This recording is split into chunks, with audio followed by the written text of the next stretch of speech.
cuisiniste. Voici donc Christophe. Il est 7h30 du matin. Ça tombe bien, c'est l'heure du rendez-vous. La ponctualité, ça compte dans le métier. Le client n'aime pas attendre. Christophe connaît son schéma d'installation. Il faudra que tout se goupille. Ce n'est pas qu'un métier manuel.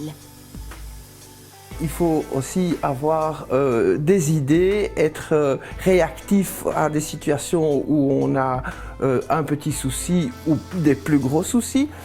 Il faut être ponctuel. Pour installer, il faut avoir tout mesuré. Longueur, hauteur, niveau, angle. Avec des calculs parfois complexes. Quant au matériel de cuisine, fini les mesures fines. Faut qu'il arrive au bon étage.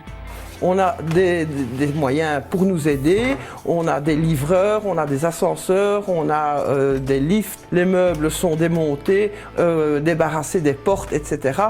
pour les rendre plus légers et plus faciles à travailler.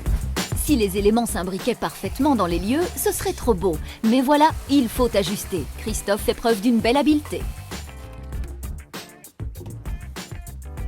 Déjà, il faut être vraiment motivé, il ne faut pas avoir peur de travailler et quand même avoir une bonne base de plomberie, d'électricité et de menuiserie, bien entendu.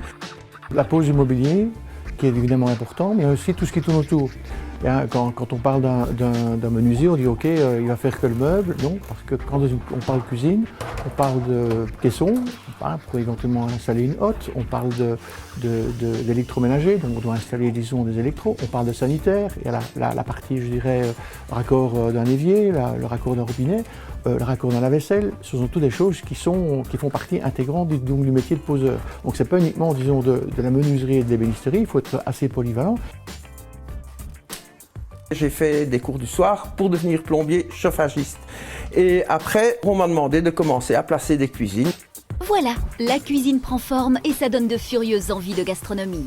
Quelle rapidité d'exécution, impressionnant. Et tout ça tel que le client l'a demandé.